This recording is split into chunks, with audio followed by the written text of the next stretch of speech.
Hey, it's Dr. McLean with Vital Energy Chiropractic.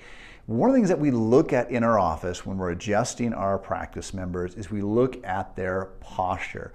We look at their posture when they're laying on the adjusting table. We'll look at their posture when they're standing up. We'll look at their movement of their posture. We'll look at their gait. When we do x-rays, one of the major things we're measuring is somebody's posture, because we know that our posture, the way that our spine is seen, which affects our posture, our spine is our foundation of our posture, that's going to affect somebody's brain waves. It affects our moods. And you know this, if you look at somebody, you can have at least an idea of what that person's state of being is like. Somebody's really depressed, how do they look? They're typically, shoulders are slumped, they're looking down. It affects their posture, affects their moods, and vice versa. Or you can look at somebody who's very upbeat and excited. They're typically going to have a stronger, more upright posture. And so two things, that our posture can affect the way our brain functions and works, and just the opposite. When we're depressed, that affects our posture.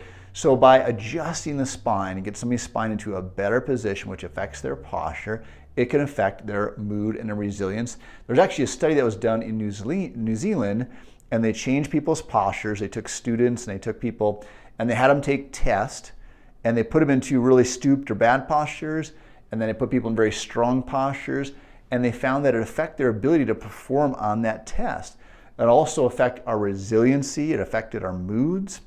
And I tell you, this is such a big thing, especially in today, with not only adults, but kids as well, because kids are being trained, unintentionally probably, but they're being trained to have a poor posture. Because again, we're having them use iPads and computers and phones at a very young age on a developing spine. It's bad enough as adults to use these postures, but you think about a developing spine, and we're molding that spine into these bad positions.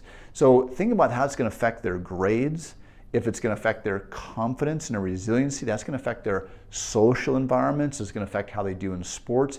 Ultimately, it's going to affect how they do in their life. So if they have a poor posture, they're not going to perform as well on their tests, which may affect their future, and also what they're going to think about themselves. That affects their self-esteem. And if they think that they're a dumb kid, then they're going to perform poorly in school, even if that's not true.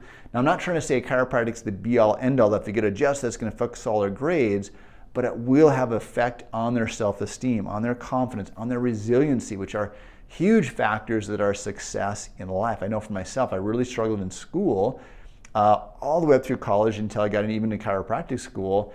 And when I started to get it adjusted, it wasn't like things are fixed all overnight, but I started getting better grades. I started performing better in school. And I didn't have to study as hard as I did in the past. So anybody can benefit from chiropractic care, but please, as we go into the fall here, the kids are going back to school. One of the most important back to school tests that you can do is to get their spine checked. If you have kids, if you have grandkids, whether they're here in Helena or some other place in the country, the very best thing you can do, the best gift you can give them, is to get their spine checked.